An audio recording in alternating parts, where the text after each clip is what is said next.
You're on 94.1 FM, 3WBC, with Jerry Gergis presenting... Downtown, everything's waiting for you. Downtown. And now here's Jerry Gergis, 94.1 FM, 3WBC, the voice of the Inner East. Hang around and let your problems surround you. There are movie shows downtown. Maybe you know some little places to go to where they never close. Downtown, just listen to the rhythm of a gentle bossa nova. You'll be dancing with them too before the night is over. Happy again. The lights so much brighter there. You can forget all your troubles, forget all your cares. So go downtown, where all the lights are bright. Downtown, waiting for you tonight. Downtown, you're gonna be alright now. Downtown, downtown.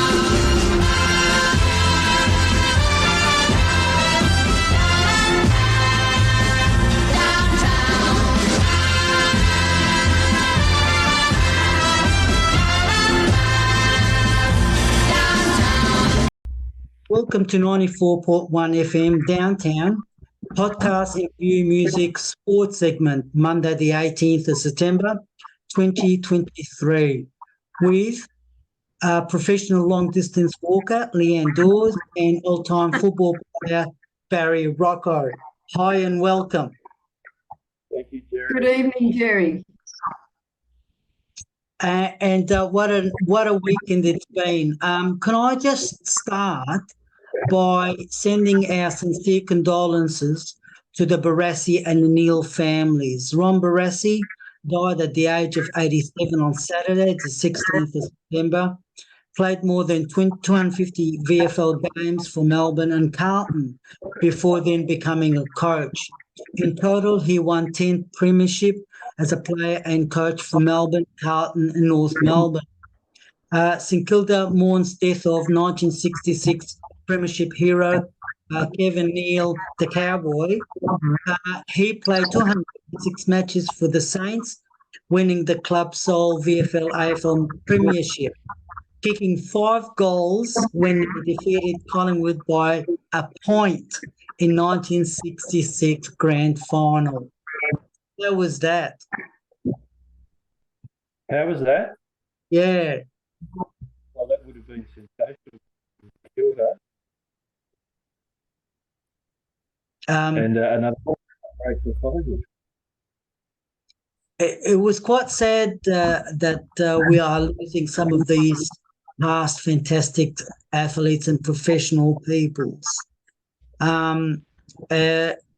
Just to start our discussions tonight, we just finished the weekend with the semi-finals, and if I can start by asking the two, both of you, about the Carlton game against Melbourne on Friday the 15th and the Greater Western Sydney that was played on Saturday. Who goes first? Leanne, can I ask you first, please? Yep, sure. What a shock that was. I attended the game Friday night with my partner and my sister. We all went into the game thinking that we would either get absolutely flogged, and I actually said we could get up by 2 points. You know, who would have thought the end result was 2 points? It was an incredible experience. The crowd was absolutely enormous. The noise was so loud, you know, Yes. you could not even hear yourself talk. It was unbelievable. And just keeping it short, Jerry, when the final siren went,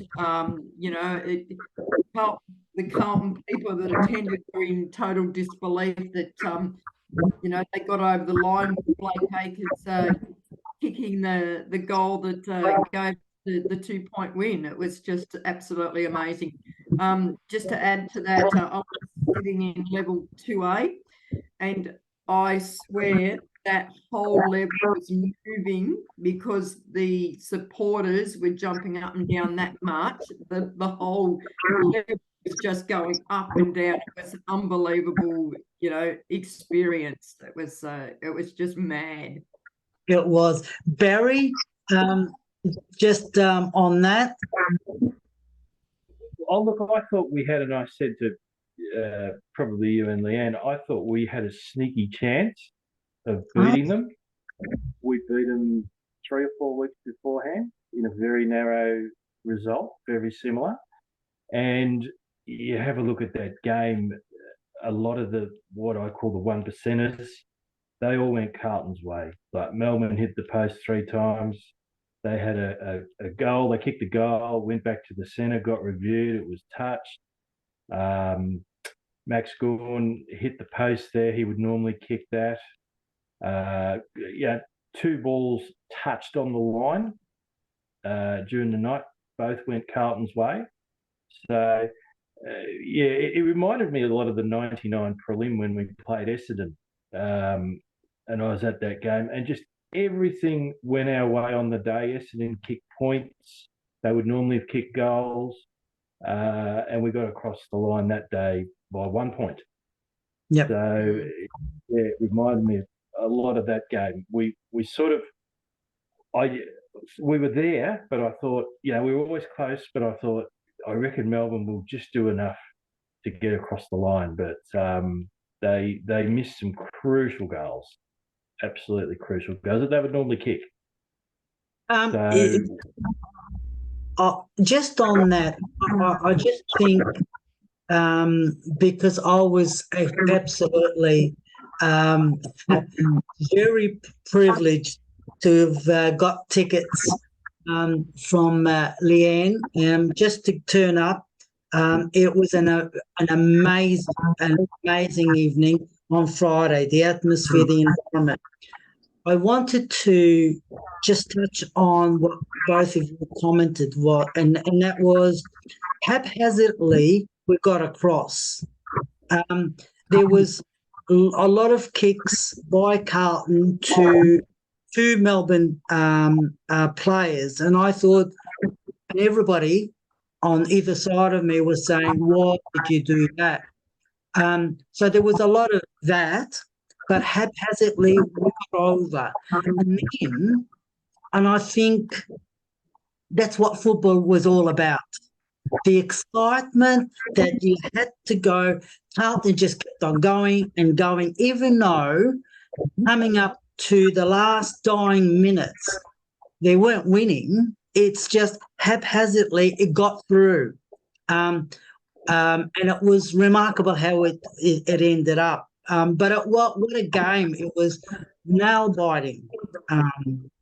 And when I couldn't sleep that night, I went home. 2 o'clock in the morning, I was still buzzing. It was one of the all-time great finals that I've seen. And I'm not just saying it because Carlton won, just the ebbs and flows of the game. Melbourne would have a run on, they kick a few goals, the momentum would change. I thought a couple of the Melbourne players, Petrarca was just absolutely unbelievable. And Sam Walsh, I thought probably the best finals game I've ever seen from anyone. He was just absolutely unbelievable at both ends. Yeah. He'll push forward, and he's a goal kicker, but he'll also defend. And he was probably our best player. And what was the difference in the end, or who was the difference? Just Melbourne missing those couple of goals they'd normally kick. Like Fritsch missed one that he would normally kick. Yes. And I think Melbourne had 3 or 4 posters.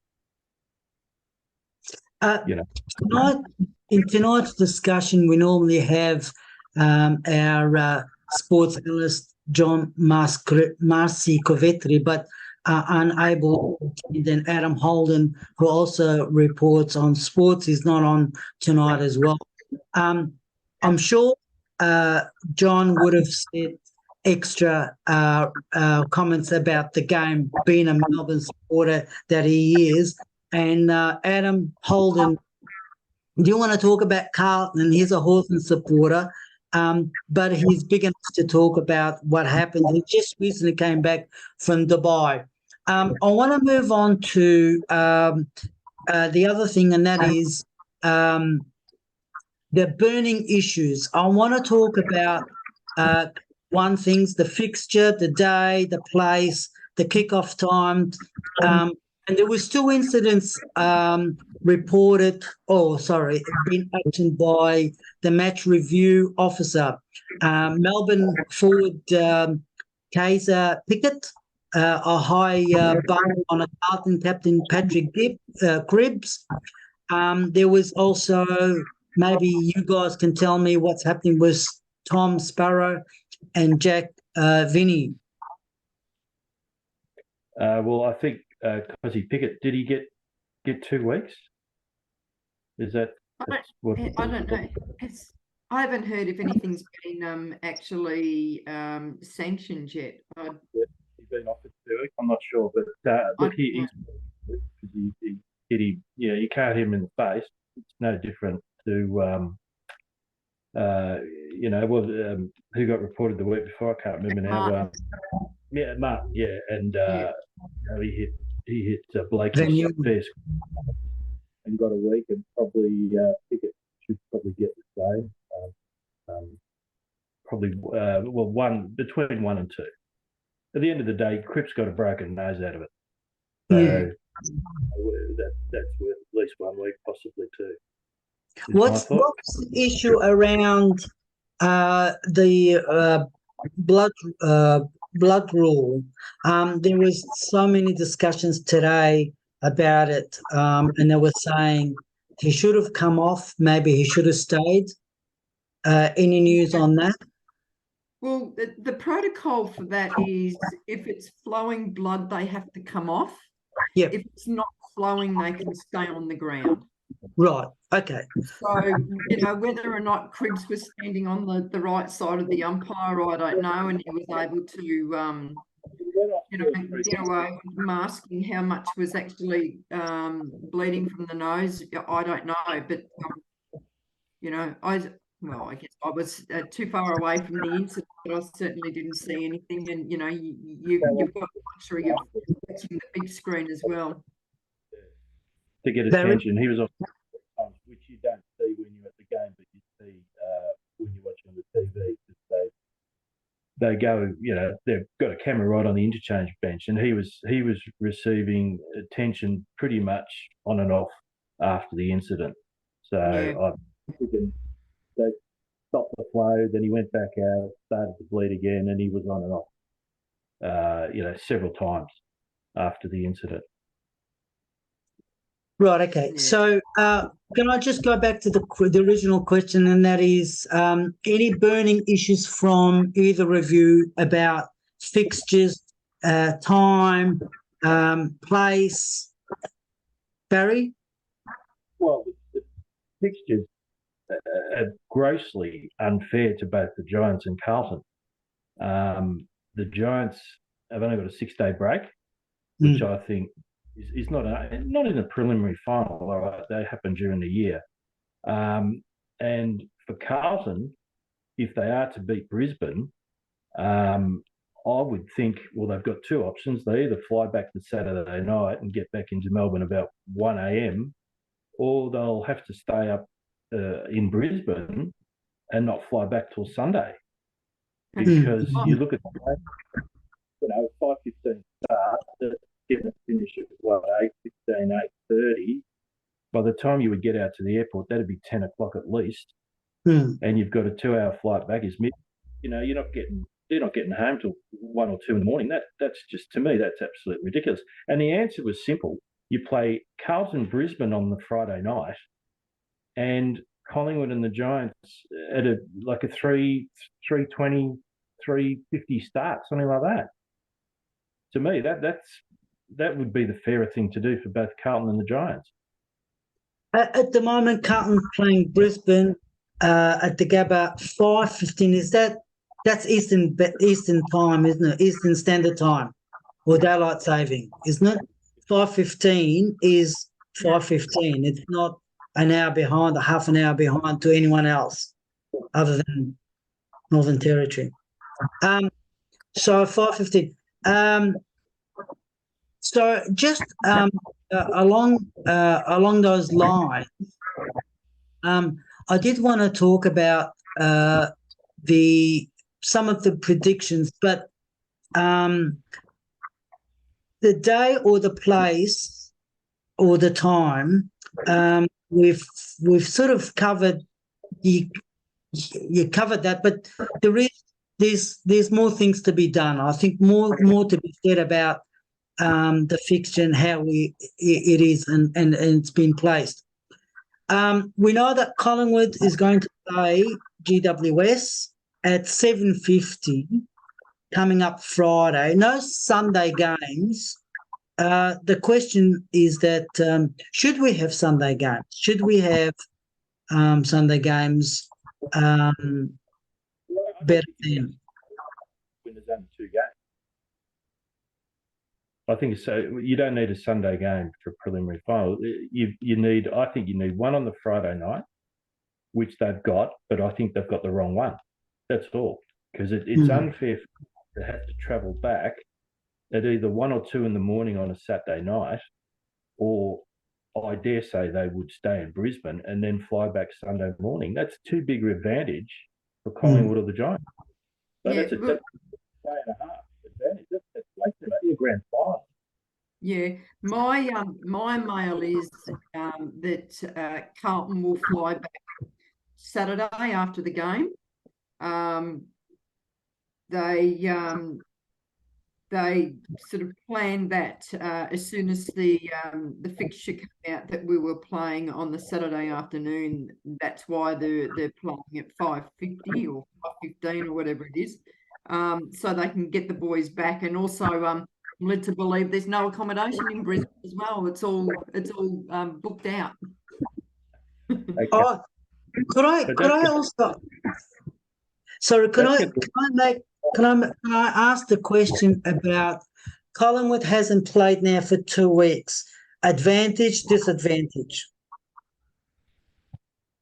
Well, history tells you that the team that has the break usually wins the preliminary final. However,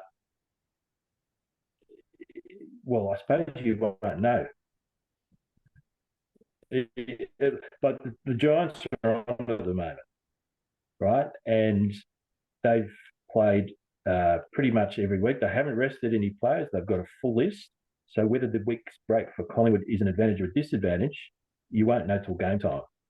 You won't know. But the Giants are on at the moment. So like they did at Port Adelaide, if they can start well, take the crowd out of it, they can certainly beat it, no doubt. Don't underestimate GWS. The fierce. And then, you know what they are? They're a very good finals team. They've got a lot of experience, and they bullied Port Adelaide, absolutely bullied them.